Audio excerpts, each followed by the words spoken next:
Bismillahirrahmanirrahim. Assalamualaikum warahmatullahi wabarakatuh.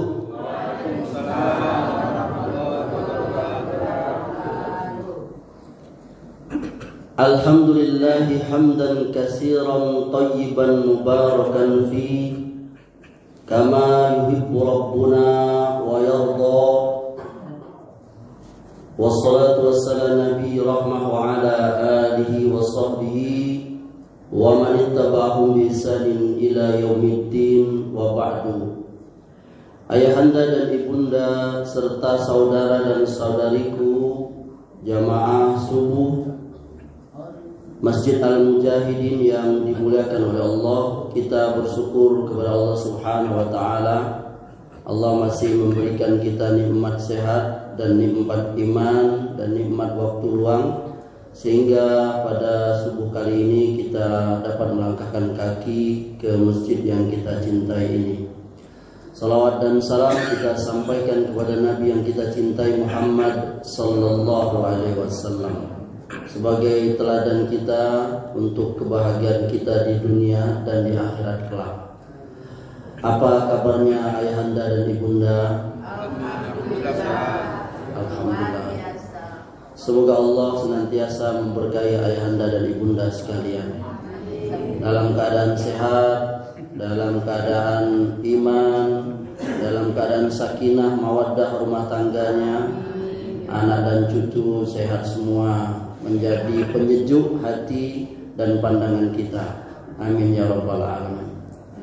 Ayahanda dan ibunda sekalian, tema kita pada kesempatan subuh kali ini adalah, kalau bulan yang lalu tentang fikih ya, yakni tentang hari Jumat ya, maka kita akan kembali ke pelajaran akidah. Kali ini kita akan membahas tentang salah satu akidah Ahlus Sunnah wal Jamaah, yakni memuliakan para sahabat Nabi sallallahu alaihi wasallam. Termasuk dari prinsip kita, yakni prinsip kaum Ahlus Sunnah wal Jamaah, yang menjadi pembeda kita dari kelompok yang tersesat, yakni Ahlul Bid'ah, yaitu kita memuliakan para sahabat Nabi sallallahu alaihi wasallam, yakni kita menjaga hati kita dan lisan kita terhadap para sahabat Nabi sallallahu alaihi wasallam, dan kita menerima dan mengimani apa yang datang dari nas Al-Quran dan hadis tentang mereka.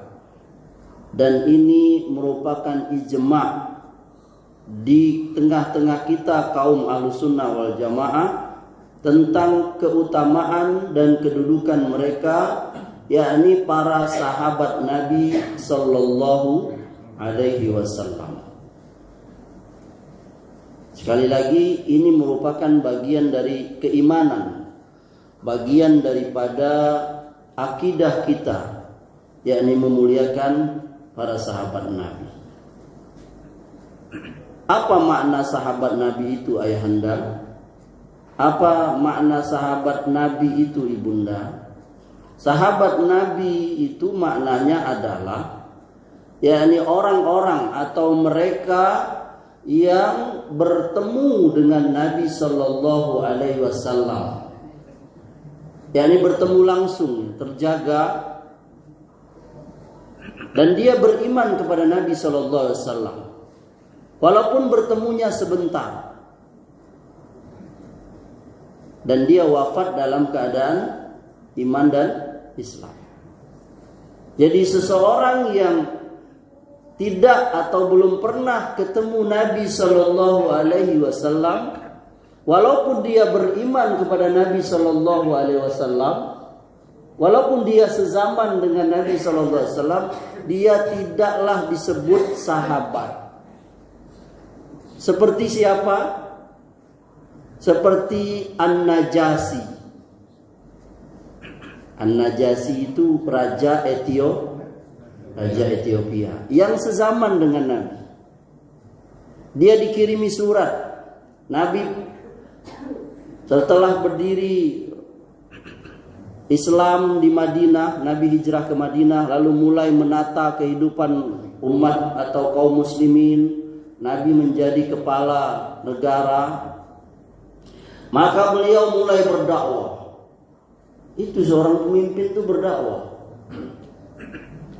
Salah satu fungsi pemimpin itu, pemimpin kaum muslimin, apapun namanya sekarang, presiden atau apa, dia berdakwah. Bahkan Nabi itu nyuruh kepala negara lain itu masuk Islam. Dikirim oleh Nabi, iko tidak kampanye iko. Tidak kampanye ya. Ini kita berbicara Islam. Kirim oleh Nabi SAW apa? Utusan untuk mengirim surat dari beliau. Beliau berkirim surat ke Heraklius Raja Romawi. Beliau berkirim surat kepada Kisra Raja Persia. Beliau berkirim surat kepada Mukaukis Raja Mesir. Beliau berkirim juga surat kepada Najasi Raja Ethiopia, negerinya Bilal bin Rabah. Beliau berkata, Mim Muhammadin Abdillahi wa Rasulihi ilahi Raqla azimir Rum. Salamun ala manittabal huda. Fa inni aduuka bidiayatil Islam. Aslim taslam. Yu'tiqallah, dan seterusnya. Ini surat dari Muhammad, hamba Allah dan utusannya, kepada Raja Persia, kepada Raja Romawi dan seterusnya. Aku mengajakmu masuk Islam. Masuk Islamlah engkau. Engkau akan mendapatkan 2 keutamaan, 2 pahala, dan seterusnya. Jadi dakwah. Dan Kisra menolak. Dirobek-robeknya apa? Surat Nabi itu. Allah robek-robek juga kerajaan dia. Cepat. Persia itu sebentar nih habis. Negara besar adidaya di timur itu. Kalau Romawi, karena ada di kitab mereka, itu Raja Romawi Heraklius, dia beriman kepada Nabi.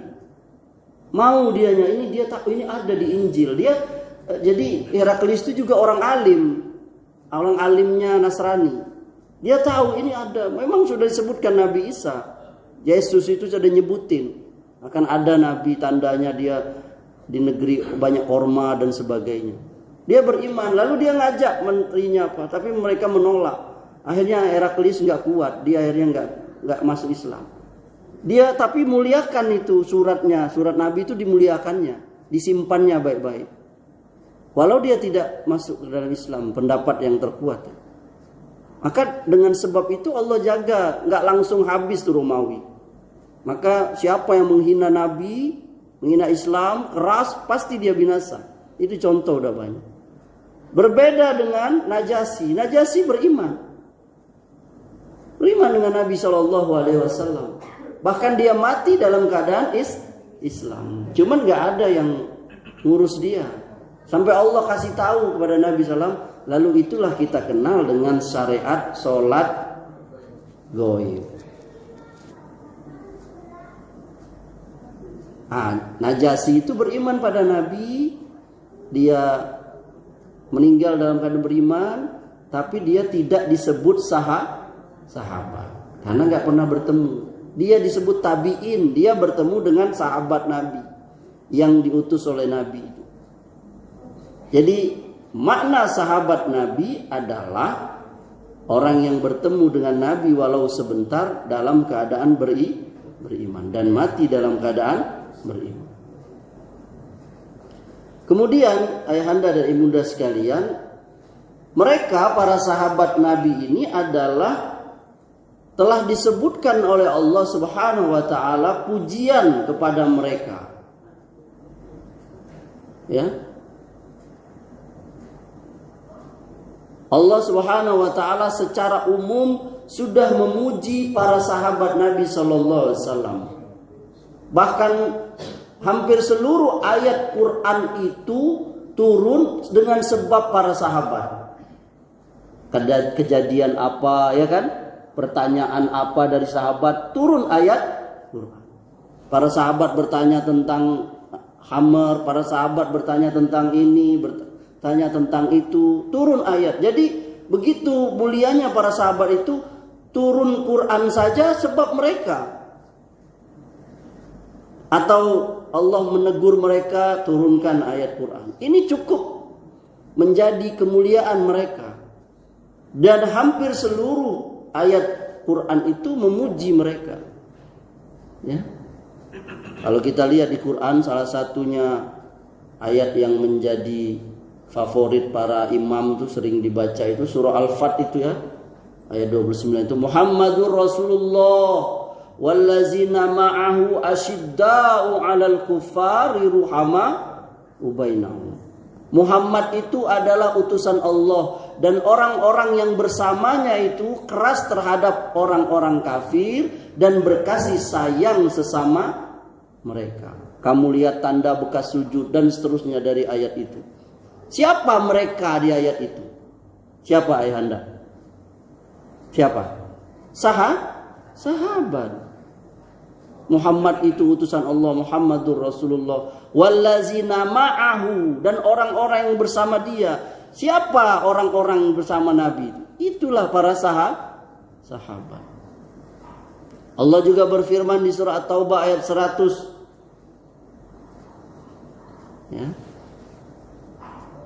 Di dalam surah At-Taubah ayat 100, as-sabiqunal awwalun minal muhajirin wal ansor wallazina tabauhum bi ihsan radhiyallahu anhum wa radu'an.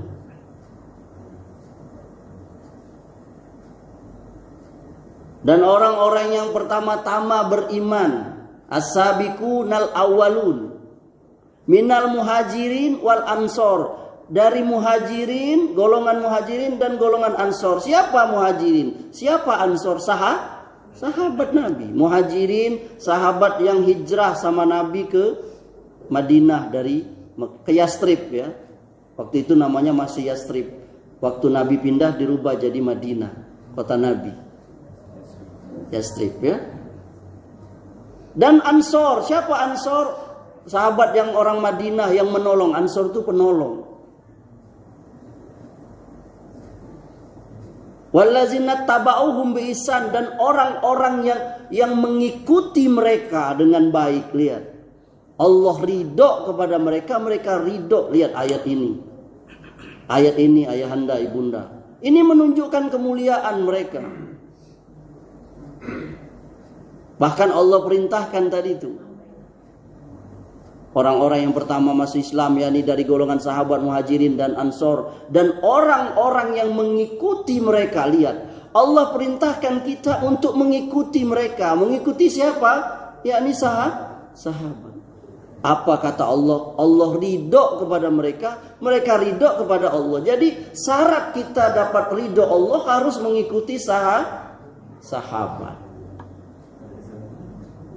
Oleh karenanya di belakang nama mereka itu radhiyallahu anhu, semoga Allah meridhoi. Abu Bakar radhiyallahu anhu, Umar radhiyallahu anhu, Utsman radhiyallahu anhu, Ali radhiyallahu anhu. Disebut semua, atau secara keseluruhan radhiyallahu anhum. Semoga Allah meridhoi mereka. Bayangkan itu, Allah sudah meridhoi. Dan cukuplah Islam ini bisa sampai kepada kita tuh melalui mereka pertama kali, ayahanda. Jadi Islam itu bisa menyebar ke penjuru dunia ini dari Madinah itu pertama kali yakni oleh para sahabat, dakwanya sahabat. Sedikit sekali sahabat Nabi itu yang wafat di Madinah, ayahanda. Gak banyak. Mereka itu orang merantau. Siapa yang merantau di sini? Ayahanda banyak perantau nggak? Kok wajah-wajahnya wajah perantau kan lo itu? Orang Jawa, orang Minang, ya kan? Orang Bengkulu paling berapa? Ada juga orang Bengkulu kan? Perantau.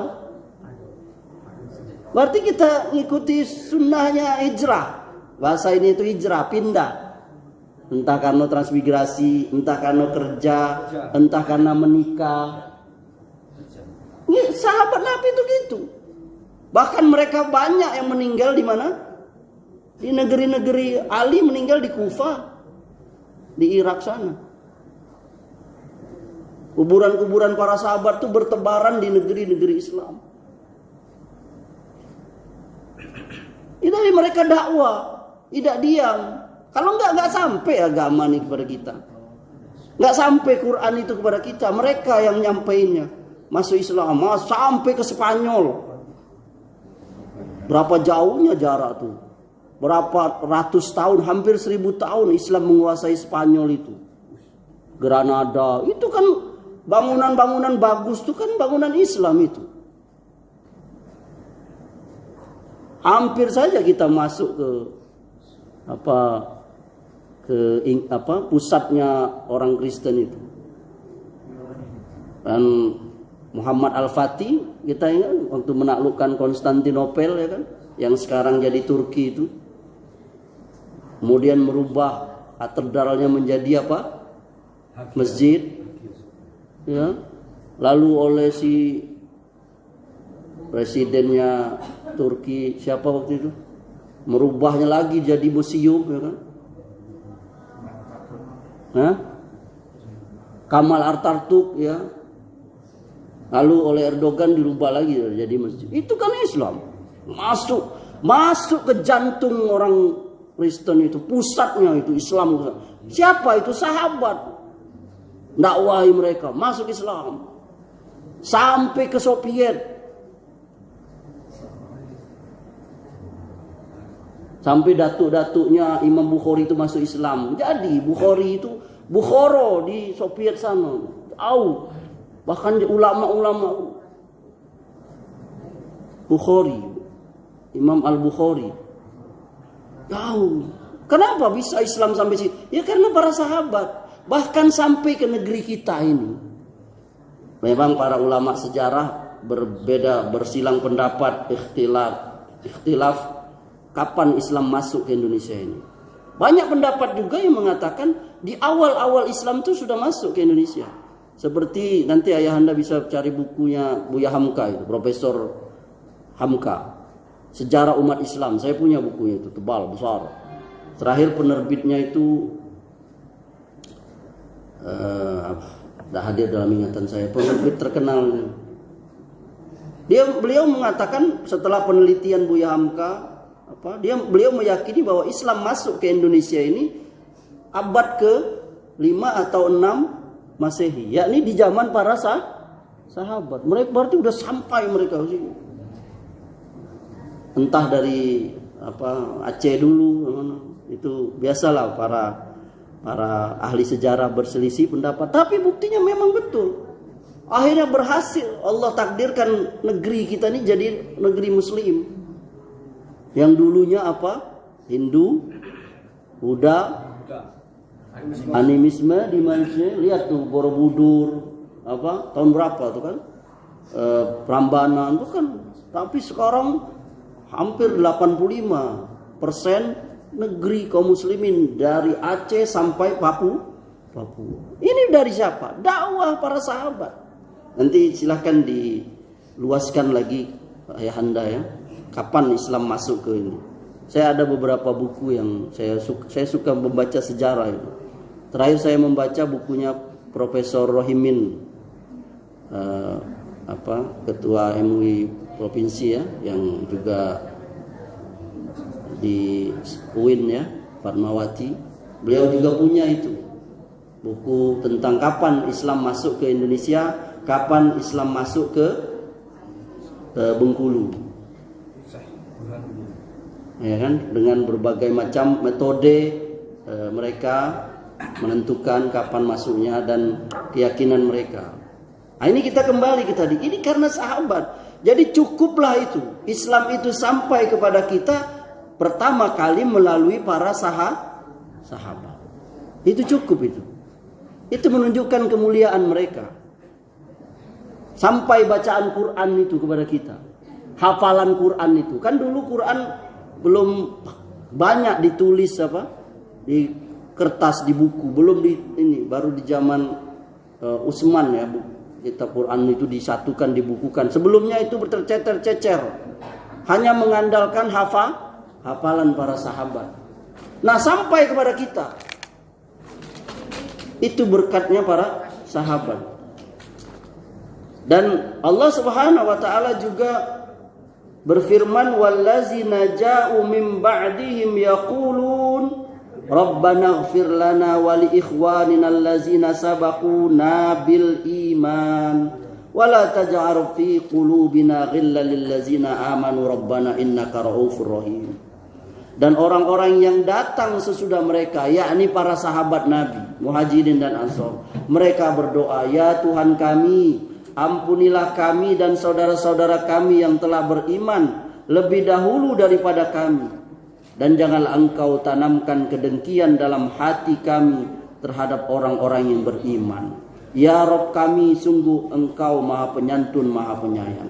Jadi doa ini ayahanda yang ada di surah Al-Hasr ayat 10. Ini adalah doanya orang-orang yang mengikuti kaum Muhajirin dan Ansor dengan kebaikan. Dan sekali lagi, ini menunjukkan atas kesempurnaan cinta mereka kepada para sahabat Nabi Sallallahu Alaihi Wasallam dan kesanjungan mereka. Ya, karena di dalam doa ini pertama kali yang masuk adalah para sahabat.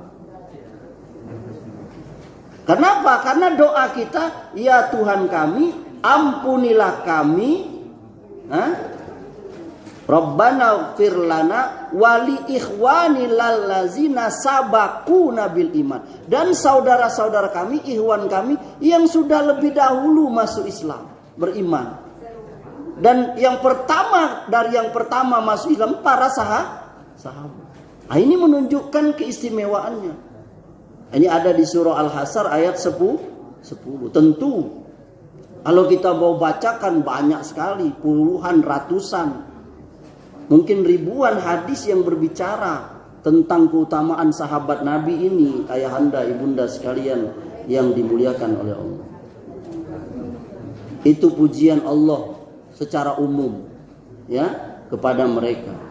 Kemudian selanjutnya Nabi Shallallahu Alaihi Wasallam melarang mencaci maki sahabat beliau. Beliau bersabda, la tasubbu ashabi, jangan kamu caci maki sahabat Nabi.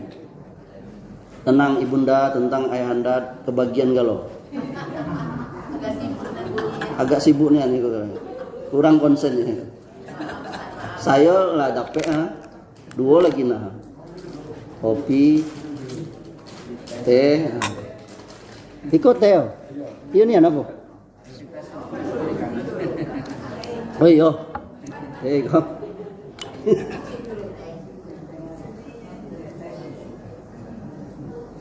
Ya, kita lanjutkan. Nabi melarang mencaci maki para sahabatnya. La tasubbu ashabi, jangan kamu caci maki sahabatku. Fawallazi nafsi biyadihi law anna ahadakum anfaqa misla Uhudin zahaban ma balagha mudda ahadihim wala nasifahum. Kata beliau, jangan kamu caci maki sahabatku. Demi Rob yang jiwaku berada di dalam genggamannya, kalau salah satu di antara kalian menginfakkan harta sebesar, yakni emas sebesar gunung Uhud. Siapa yang pernah pergi haji umroh, pergi ke Mekah itu melihat gunung Uhud besar nian. Ada yang menginfakkan emas sebesar gunung Uhud, kata Nabi, tidak bisa menyamai pahalanya sahabat yang berinfak Satu mud itu satu genggaman orang dewasa. Bahkan separuhnya. Ini hadis sahih dikeluarkan Bukhari, Muslim, Abu Dawud, Tirmizi, Imam Ahmad, Imam Al-Baghawi, Ibnu Abi Asim. Ini hadis dari sahabat Abu Sa'id Al-Khudri radhiyallahu anhu. Ini Nabi. Jadi nggak boleh caci maki sahabat. Nabi marah. Secara logika, ayahanda, ibunda ada sahabat dah? Ayahanda, ibu, apalagi ibunda. Ibunda ada sahabat dah? Kalau anak sekarang bilang bestie, ya dah? Ayahanda pasti ada bestie kok, saya yakin. Ada bestie. Walaupun sudah tua, kita butuh bestie. Kita butuh CS kalau zaman saya kecil dulu. Sahabat, kalau anak sekarang bestie tadi. Kita butuh. Kalau bestie kita dihina orang, kita marah. Karena itu sama seperti menghina kita. Karena kita itu cerminan apa? Cerminan bestie kita, sahabat kita. Makanya kata Nabi, pandai-pandai mencari bestie itu, CS itu, kawan itu. Nabi mengibaratkan jangan jangan berkawan dengan pandai besi. Nanti terbakar baju, bau asap. Berkawanlah tukang jual minyak wangi, kamu dapat wanginya. Ini perumpamaan. Jadi bestie itu teman itu pengaruh. Nah, Nabi itu dia karena beliau orang terbaik, pasti sahabatnya juga orang yang terbaik. Tidak mungkin orang bersahabat dengan orang yang kita marah. Nabi melarang, jangan kau caci maki. Ini perintahnya kepada kita. Jangan kamu caci maki sahabat. Kalau kau menginfakkan emas sebesar gunung Uhud, tidak sama dengan sahabat. Tidak bisa menyamainya satu mud, satu genggaman dia bersedekah, berinfak emas satu genggam. Bahkan separuhnya nggak sama. Walaupun kamu berinfak sebesar gunung Uhud. Bahkan beliau berkata lebih keras lagi. Ini hadisnya ini. Man sabba ashabi, barang siapa yang mencaci maki sahabatku, fa alaihi laknatullah, maka baginya laknat Allah, wal malaikati, dan para malaikat, wan nasi ajmain, dan manusia seluruhnya.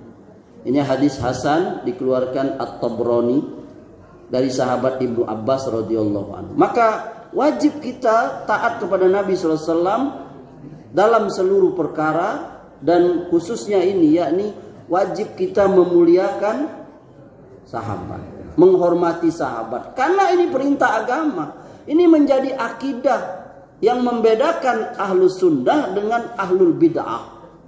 Yakni ahlus sunnah memuliakan sahabat, ahlul bid'ah mencaci maki sahabat. Nah, sekali lagi, amal kita yang banyak itu kalah dengan amal mereka yang sedikit. Kenapa? Karena keutamaan mereka itu dia dekat dengan Nabi. Mereka bertemu, berjuang bersama-sama. Enggak ada orang yang beriman, mereka sudah beriman. Lihat itu Sumayyah itu, Sahabiyah, sahabat perempuan itu, sampai ditombak kemaluannya, mati pertama kali yang di jalan Allah. Sumayyah sekeluarga tuh. Bilal ditimpa batu besar. Sahabat sampai dikejar-kejar, dibunuh, disiksa. Bilal tuh hampir aja meninggal kalau nggak dibebaskan oleh Abu Bakar. Sampai Allah perintahkan hijrah karena besarnya ancaman. Kan berapa kali hijrah para sahabat tuh? Sekali pindah ada yang ke Ethiopia itu tadi. Lalu kembali kan. Akhirnya Allah perintahkan hijrah ke Madinah. Jangan caci mereka, ya. Nabi melarang. Kemudian keutamaan mereka. Jadi Allah Subhanahu wa taala dan Rasulnya telah menyebutkan tentang keutamaan yang banyak dari mereka, yakni para sahabat Nabi, dibandingkan dengan orang-orang sesudah mereka. Maka wajib kita mengimani itu. Ayatnya jelas, tadi kita sudah sebutkan itu. Ya, as-sabiqunal awalun minal muhajirin wal ansor wallazina taba'uhum bi ihsan radhiyallahu anhu wa radu'an. Allah sudah meredoi mereka. Ini ayat surah At-Taubah ayat 100 itu. Dan Nabi juga memuji mereka sampai kata Nabi, khairun nas qarni, sebaik-baik manusia itu di zamanku, yakni para sahabat. Kemudian summal ladzina yalunahum, kemudian yang sesudahnya. Siapa itu? Tabi'in. Tabi'in itu apa? Yakni orang yang bertemu dengan sahabat. Kemudian summal ladzina yalunahum, kemudian orang-orang yang sesudahnya, yakni tabi'in. Ini Nabi memuji sebaik-baik manusia. Maka kalau kita ditanya siapakah manusia terbaik sesudah para Nabi dan Rasul, al-jawab sahabatnya Nabi Sallallahu Alaihi Wasallam. Karena memang semua Nabi itu ada yang punya sahabat, ada juga yang enggak. Kan Nabi nanti di hari kiamat, ibunda, para sahabat, para nabi itu mereka akan datang dengan umatnya. Ada yang banyak, yaitu umatnya Nabi Musa misalnya dengan Bani Israilnya banyak. Ada yang banyak nian seperti umatnya Nabi Muhammad, banyak kan. Ada yang sedikit, Nabi Nuh itu sedikit pengikutnya, 8 atau 40 lupa saya, sekitar itulah, gak sampai 100. Anaknya aja nggak ikut. Ada yang ikut 2 orang, ada Nabi nanti datang, pengikutnya cuma 2 orang, kucuk di padang mahsyar. Datang dia 2 orang. Ada yang sendiri, tidak ada yang ikut, ya Allah.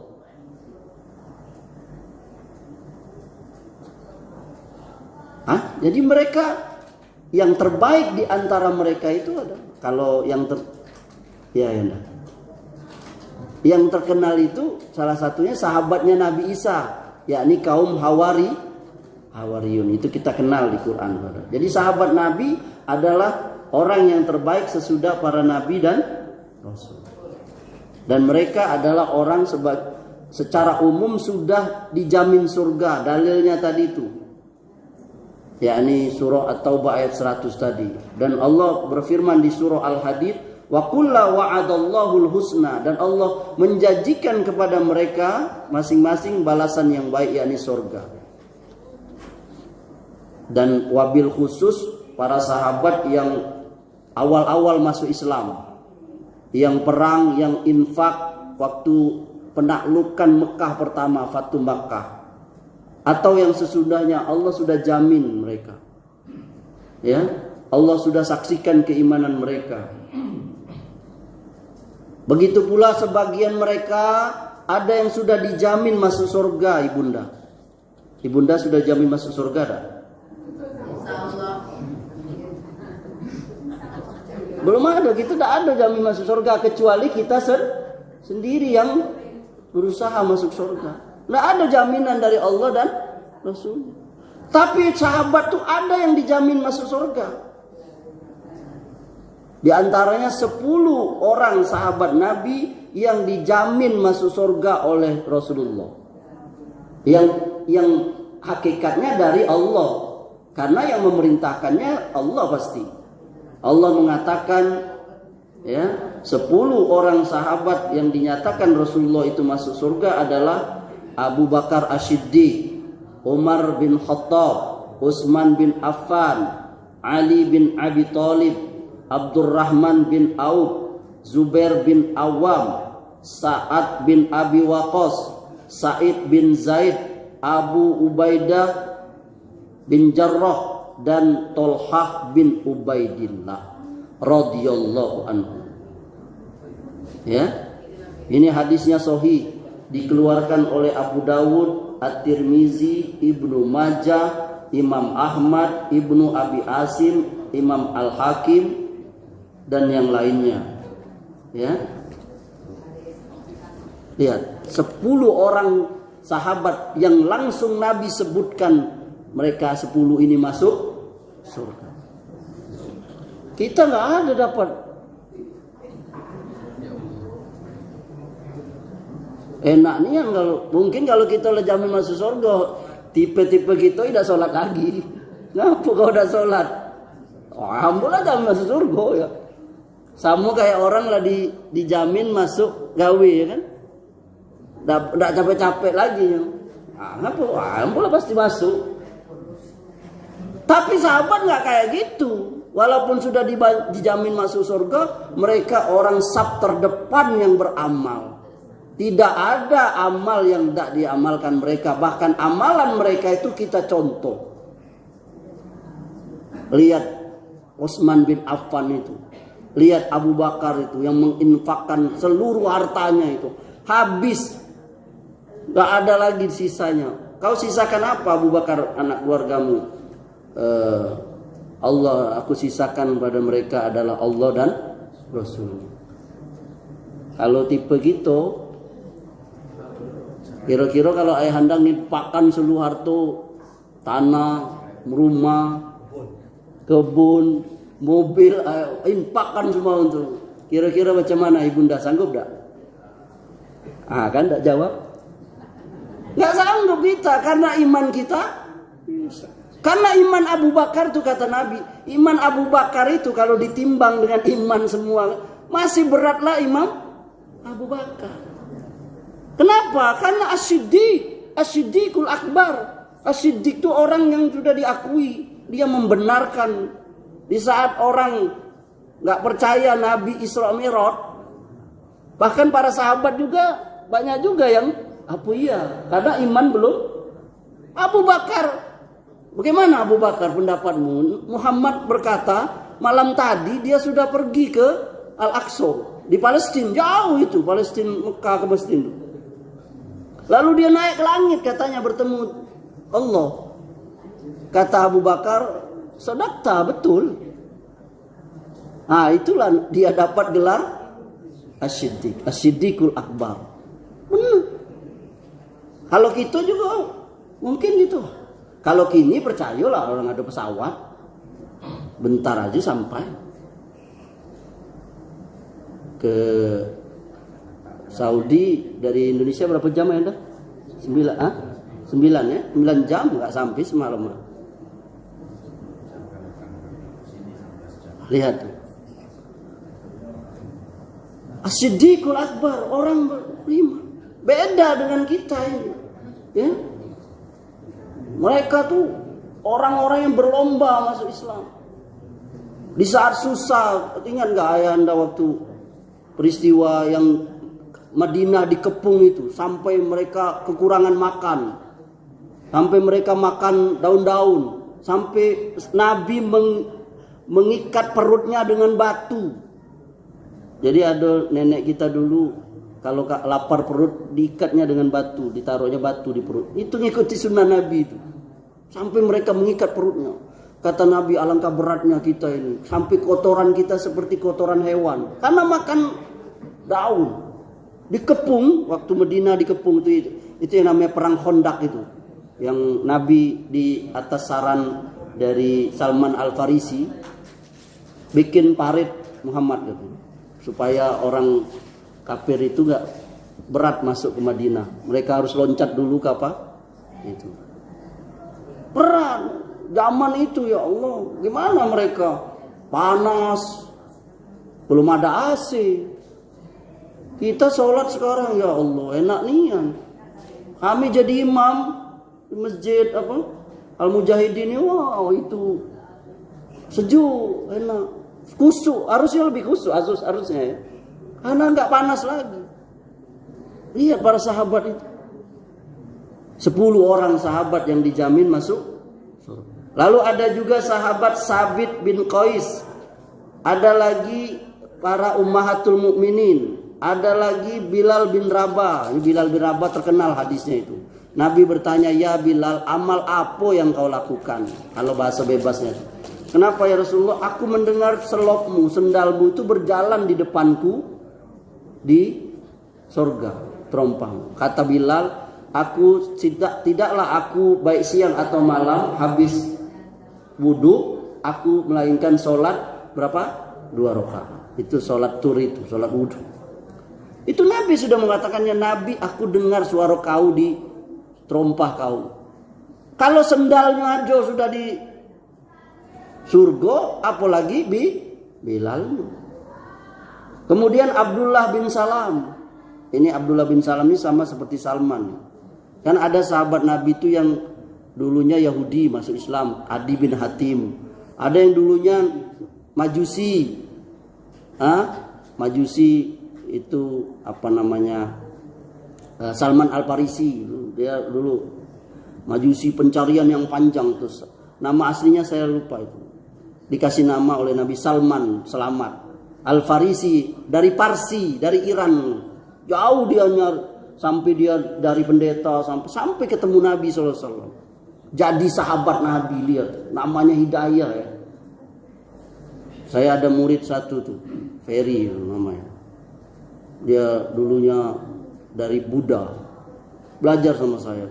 Saya sering bertanya, bagaimana Bapak saya sekarang tuh minta doa itu supaya bapak emaknya masuk Islam. Tolong doakan nih bunda, ayahanda.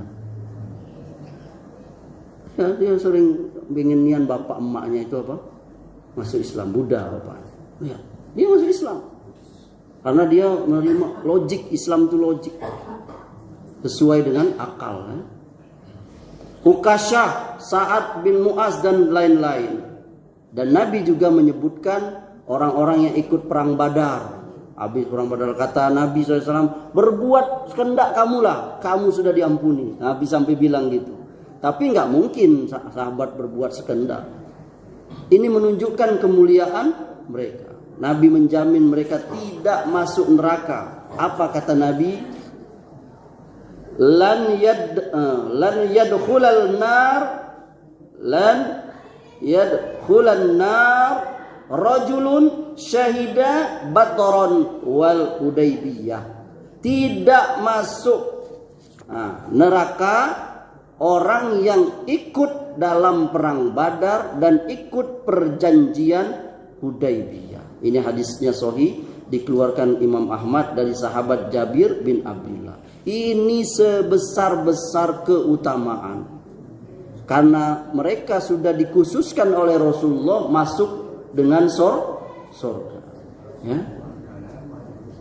Jadi tentu orang yang sudah dijamin masuk surga, ada pasti ketentuan dari Allah. Pasti mereka tetap istiqomah sampai hari kiamat, sampai hari kematiannya.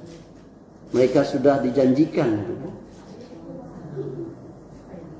Ya, dan kita juga beriman kepada mereka. Jadi yang terbaik di antara mereka Khulafatur Rasyid itu Abu Bakar, Umar, Utsman, Ali. Ya. Dan seterusnya.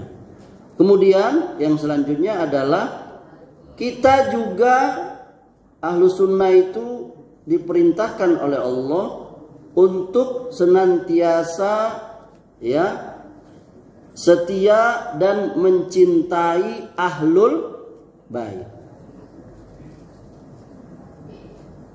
Ahlul Bait. Ada beberapa makna Ahlul Bait, ayahanda ibunda. Para ulama ya mengatakan. Jadi beberapa pengertian tentang Ahlul Bait itu di dalam penggunaannya disebutkan yang pertama Ali, Fatimah, Hasan, Husain itu Ahlul Bait. Siapa? Ali, Fatimah, Hasan, Husain. Nah, mereka berempat ini Ahlul Bait.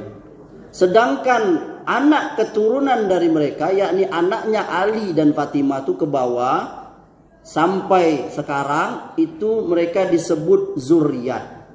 Makanya disebut zuriat Nabi. Itu penggunaan makna Ahlul Bait pertama, maknanya itu Ali, Fatimah, Hasan, Husain. Dan anak keturunan mereka sampai sekarang yang disebut zuriat Nabi.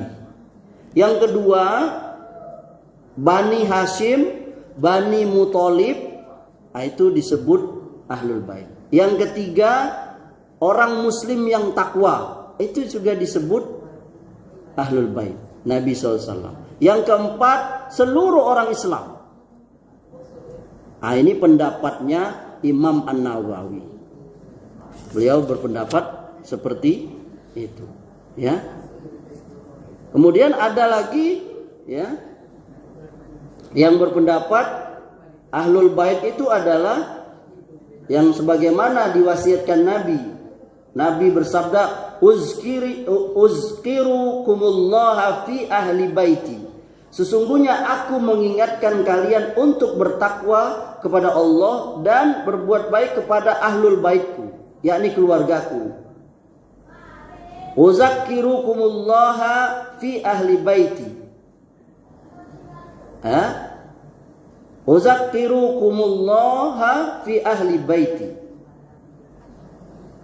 Yang termasuk ahlul bait itu adalah istri-istri Nabi. Nanti ibunda buka ya. Itu di surah Al-Ahzab ayat 32 dan 33. Allah berfirman, wahai istri-istri Nabi, ya nisa'an Nabi, Al-ayat dan seterusnya. Wahai istri-istri Nabi, kamu tidak seperti perempuan-perempuan yang lain kalau kamu bertakwa. Maka janganlah kamu tunduk atau melemah lembutkan suara dalam berbicara, sehingga bangkit nafsu orang yang ada penyakit dalam hatinya. Dan ucapkanlah perkataan yang baik, dan hendaklah kamu tetap di rumahmu. Jangan kamu berhias seperti orang jahiliyah. Laksanakanlah sholat, tunai zakat, taati Allah dan Rasulnya. Allah akan membersihkan kamu dari dosa. Wahai ahlul bait. Itu nanti buka ya di surah Ahzab ayat 32-33. Wahai ahlul bait, dan membersihkan kamu sebersih-bersihnya. Jadi mereka yang disebut ahlul bait itu adalah istri-istri Nabi dan saudara-saudara dekat Rasulullah Sallallahu Alaihi Wasallam. Jadi yang intinya tuh beriman pada Nabi, ibunda. Walaupun dia saudara dekat Nabi, ada hubungan darah, kalau nggak beriman tidak disebut ahlul bait. Seperti siapa? Seperti Abu Lahab. Seperti siapa? Seperti Abu Talib. Kenapa kita menyebutkan ini? Karena para orang-orang yang membenci banyak yang tidak suka, seperti pada sahabat Nabi. Kemudian kita kembali ke tadi, bagaimana dengan keturunan yang kita kenal sekarang nih, kayak di Indonesia itu Habib, ya kan? Ya enggak? Apa betul mereka keturunan Nabi Sallallahu Alaihi Wasallam? Itu jadi beberapa waktu yang lalu juga viral itu. Apakah betul para habaib itu keturunan Nabi? Buktinya apa? Ya kan? Itu ada pembicaraannya itu. Dan menarik, buktinya mana? Dan saya pun mengikuti itu. Jadi soal nasab tahu ya Anda ya? Garis keturunan para habaib di Indonesia ini yang ngaku keturunan Nabi SAW, seperti saya buka ini, saya bawa ini ya.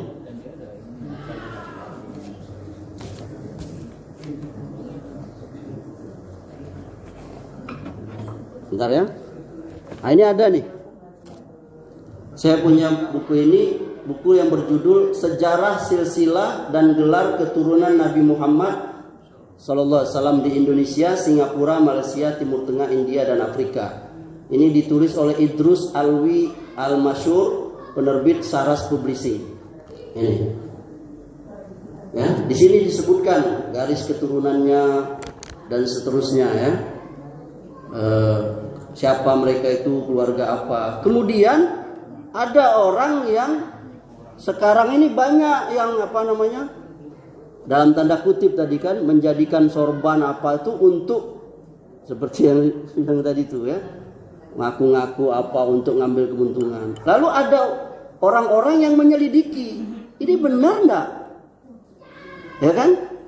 Salah satunya itu oleh Kiai Haji Imaduddin Usman. Beliau ini ulama Banten. Beliau meneliti ya kitab yang menyebutkan yang namanya nasab orang-orang yang mengaku keturunan Nabi, seperti kitab As-Sajaratul Mubarakah.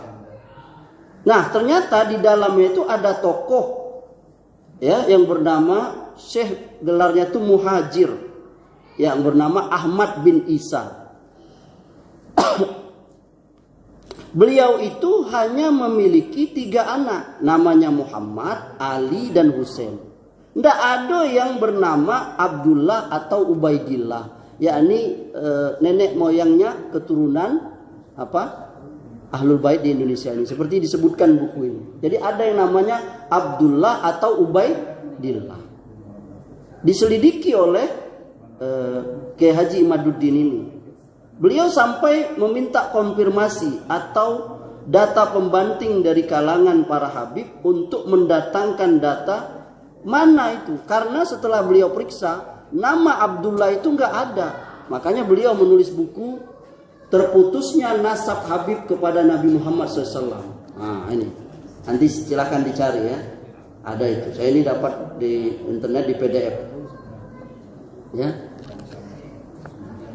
Jadi itu juga karena ini kalau dibiarkan maka akan banyak orang yang mengaku, karena perkara menyandarkan nasab itu nggak boleh. Dia minta bukti. Kita bukan berarti kita tidak menghormati ya. Semua orang kita hormati, apalagi keturunan dari kalau memang betul keturunan dari Nabi Shallallahu Alaihi Wasallam. Karena memang perintah dari Nabi Shallallahu Alaihi Wasallam. Kemudian yang terakhir, ayahanda dan ibunda sekalian, kenapa kita sebutkan akidah ini? Karena sudah ada aliran sesat seperti Syiah Rafidhah yang mereka mencaci maki sahabat. Kalau nggak salah saya sudah pernah bagikan buku ini ya di masjid ini ya.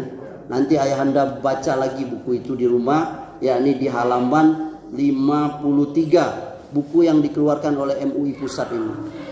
Salah satu penyimpangan Syiah itu yakni mereka mengkafirkan ya, yakni Ahlul Bait Nabi dan juga para sahabat Nabi Sallallahu Alaihi Wasallam. Demikian kajian kita pada kesempatan subuh kali ini. Semoga Allah Subhanahu Wa Taala menjadikan kita orang yang mengimani Allah dan Rasulnya dan memuliakan dan menghormati para sahabat Nabi Sallallahu Alaihi Wasallam, dan kita jadikan mereka sebagai teladan kita dalam kehidupan kita, dan semoga kita dikumpulkan oleh Allah bersama Rasulullah dan para sahabatnya di surga nanti, bertemu dengan mereka, berjumpa dengan mereka, dan bahkan bertetangga dengan mereka nanti, rumah kita di surga nanti. Amin ya rabbal alamin. Cukup, nggak ada tanya ya, cukup ya. Kalau MC mengatakan kita undangan dari Ahlul Bait, cocok kalimat Ustaz? Ya mungkin Ahlul Bait di situ maksudnya tuan rumah. Ya, itu penggunaannya itu, karena itu dalam bahasa Arab bisa dia untuk sesuatu itu bisa secara umum, bisa secara khusus. Iya, itu dalam akidah. Kalau yang dalam Ahlul Bait itu Ahlul Baiti, yakni rumahku. Baiti jannati. Ya. Ahlul Bait itu maksudnya penghuni rumah ya. Waalaikumsalam.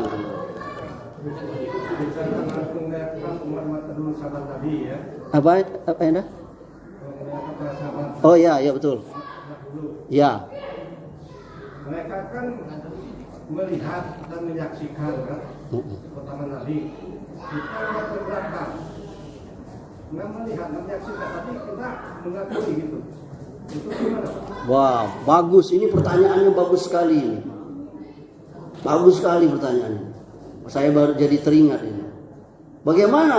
Kan sahabat Nabi itu kan melihat Nabi, melihat mujizatnya, melihat pertolongan. Tadi Ustadz bilang bahkan turunnya Quran, keluarnya hadis itu gara-gara pertanyaan mereka yang mereka lakukan. Lah bagaimana dengan kita ini? Kando ayahanda, ada satu kalimat yang Nabi, ini saya pernah baca hadisnya itu.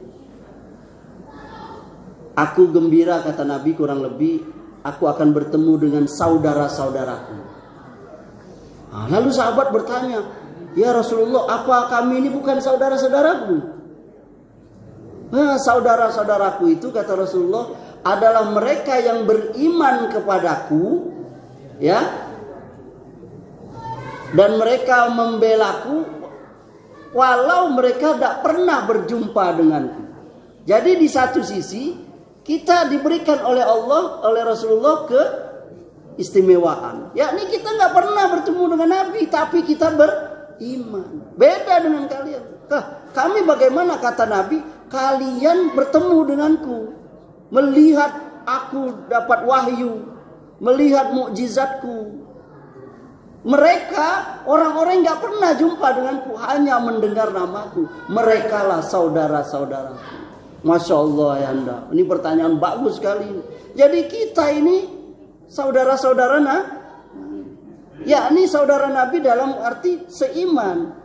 Makanya kita disebut ikhwanul muslimin, saudara semuslim. Jadi di satu sisi Ahlus Sunnah itu yakni pertama kita ada keistimewaannya. Nabi katakan kita saudara beliau. Dan juga para sahabat, mereka itu secara keseluruhan semuanya itu mulia. Tapi bukan berarti mereka secara individu mereka tidak punya dosa. Bukan begitu. Secara individu mereka bisa berbuat salah. Sebagai manusia mereka bisa tengkar juga. Ingat gak peristiwa tentara sahabat Nabi yang tukang panah perang Uhud? Kata Nabi jangan turun ya. Sebelum aku suruh jangan turun. Pas nengok sahabatnya dapat banyak apa? Turun. Akan berarti tidak ngikut kata. Jadi kesimpulannya sahabat Nabi itu sebagiannya ada juga yang pernah berbuat salah, berbuat dosa, bahkan mungkin dosa besar. Tapi itu tidak mengurangi kemuliaan mereka. Tertutupi dengan kemuliaan mereka tadi. Paham ya? Jadi kita itu Ahlus Sunnah tidak di berlebihan tidak niat kita ini. Makanya sifat Ahlus Sunnah itu di tengah-tengah dalam segala hal. Dalam takdir ada namanya Jabariyah. Jabariyah itu tidak niat ngapain nak begawe. Orang sudah apa? Orang sudah ditentukan oleh Allah untuk apa? Kan sudah ditentukan masuk surga langsung apa? Gitu nah ini. Nah itu Jabariyah. Ada Qadariyah, tidak ada urusan takdir Allah. Kita ni atau susah kita ini semua. Kita di tengah-tengah. Nah begitu juga dengan sahabat Nabi. Menghormati sahabat Nabi itu kita hormati, tapi tidak sampai melebihi mereka. Bahkan kepada Nabi juga nggak boleh berlebihan, yakni dalam memuliakan. Karena ada orang yang sampai berlebihan, ibunda. Ada yang mengatakan masuk Islam kamu, Muhammad ini tahu segala yang gaib. Marah Nabi, aku nggak tahu yang gaib. Kenapa? Ini bahaya, ini akidah.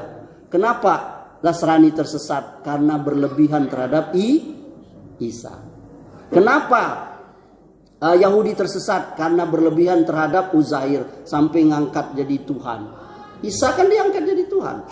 Begitu pula agama-agama lain, yakni berlebihan terhadap manusia. Semoga Allah Subhanahu wa taala menjadikan kita faham tentang akidah yang benar ini, yakni para sahabat Nabi itu manusia terbaik yang menemani Nabi, tapi mereka bisa berbuat salah. Dan kita tahu kan sahabat Nabi ada yang terjadi zaman Muawiyah dengan Ali terjadi perselisihan. Tapi kita nggak boleh, ayahanda, ibunda, nggak boleh kita membicarakannya. Kita cukup mengetahuinya, tapi tidak boleh mencaci mereka. Ini nggak boleh.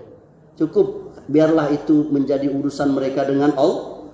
Karena kelebihan mereka sudah tertutupi, menutupi kesalahan mereka. Kalaupun mereka salah, itu ijtihad. Dan orang yang ijtihad tetap dapat pahala, walaupun pahalanya satu. Demikian, mari kita tutup dengan doa. Alhamdulillahirabbil alamin, wassalatu wassalamu ala Muhammad wa ala alihi wa sahbihi ajma'in. Allahumma ighfir lana dzunubana wa liwalidina warhamhum kama rabbawna saghira. ولجميع المسلمين والمسلمات والمؤمنين والمؤمنات الأحياء منهم والأموات رب اغفر وأنت خير الراحمين. Ya Allah ya Rahman, ya Allah ya Rahim, wafatkanlah kami dalam keadaan iman dan Islam. Mudahkanlah kami nanti di alam kubur nanti ya Allah. Berikan kami nikmat di dalamnya. Masukkan kami ke dalam surgamu ya Allah, dan jauhkan kami dari siksa neraka-Mu. Ya Allah ya Rahman, Ya Allah ya Rahim, jauhkan kami dan keluarga kami dan sanak famili kami dan tetangga kami, handai tolan kami, sahabat kami dari segala mara, bahaya dan bencana yang akan membinasakan kami. Berikan kepada kami dan keluarga kami kesehatan jiwa dan raga. Tambahkanlah ilmu dan pengetahuan kepada kami ya Allah. Ya Allah ya Rahman, Ya Allah ya Rahim, Ya Allah ya Razzaq, anugerahkanlah kepada kami rezeki yang berlimpah ruah ya Allah, yang halalan thayyiban mubarakah. Rabbana atina fid dunya hasanah wa fil akhirati hasanah wa qina azabannar. Walhamdulillahi rabbil alamin. Wabillahi taufiq wal hidayah. Assalamualaikum warahmatullahi wabarakatuh.